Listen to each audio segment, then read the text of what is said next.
வணக்கம் நண்பர்களே. இன்று நாடாளுமன்றத்தில் தொகுதி மறுவரையறை சட்ட மசோதா பாஜக அரசால் கொண்டு வந்தது.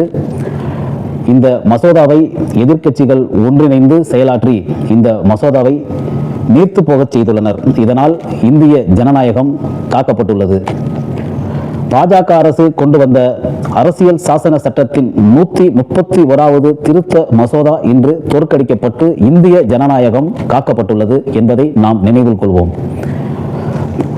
இந்த ஒரு மசோதா நாடாளுமன்றத்தில் நிறைவேற வேண்டும் என்றால் 2/3 உறுப்பினர்கள் வாக்களிக்க வேண்டும் என்பது பாஜக அரசிற்கும் அனைவருக்கும் தெரிந்த ஒன்று. இதன்படி இந்த மசோதாவை ஆதரித்து 278 பேரும், மசோதாவிற்கு எதிராக 211 பேரும் வாக்களித்துள்ளனர். மொத்த உறுப்பினர்கள் 489 பேராகும். இந்த மசோதாவை பெண்களுக்கான இடஒதுக்கீடு என்று பாஜகவினர் சொல்லி வந்த நிலையில் 3 மசோதாக்கள் தாக்கல் செய்யப்பட்டு 3 மசோதாக்களும் இன்று தோற்கடிக்கப்பட்டுள்ளது என்பதை நாம் உன்னிப்பாக கவனிக்க வேண்டும். இந்த வரலாற்று சிறப்புமிக்க இந்த தோற்கடிப்பு மோடி அரசிற்கு மிகப்பெரிய பலவீனத்தை ஏற்படுத்தியுள்ளது. தேர்தல் நடைபெற்றுக் கொண்டிருக்கும் இந்த வேளையில் மசோதாக்களை தாக்கல் செய்து அவர் வெற்றி பெற்று விடலாம் என்ற கனவு சிதைந்து போயுள்ளது. தொகுதி மறுவரையறை என்று சொன்ன போதே தமிழ்நாடு முதல்வர் அவர்கள் எதிர்ப்பை பதிவு செய்திருந்தார்.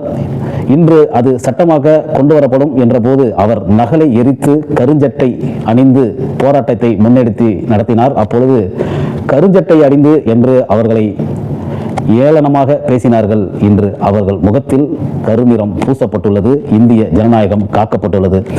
இதை ஆதரித்து மரியாதைக்குரிய எடப்பாடி பழனிசாமி அவர்கள் இந்த மசோதா தமிழகத்திற்கு கொண்டு வந்தால் இதனால் தமிழகத்திற்கு எத்தகைய பாதிப்பு ஏற்படும் என்று தெரிந்தும் கூட கூட்டணி தர்மத்திற்காக மசோதாவை ஆதரித்து பேசினார் என்பது வரலாற்று பிழை. இவர்கள் இப்போது தோற்றுள்ளார்கள், தேர்தலிலும் கண்டிப்பாக தோற்பார்கள்.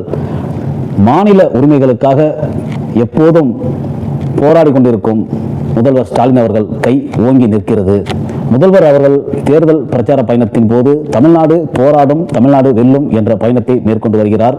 அதன்படி இதற்கு முன் ஆளுநர் RN ரவிக்கு எதிராக வழக்கு தொடுத்து நீதிமன்றம் வரை சென்று போராடி வென்றார். இன்று இந்த தொகுதி மறுவரையறைக்காக போராடி இன்று களம் காண்டு வென்றுள்ளார்கள். ஜனநாயகம் வெல்லட்டும், மனித மாண்பு, சமூக நீதி வெல்லட்டும்.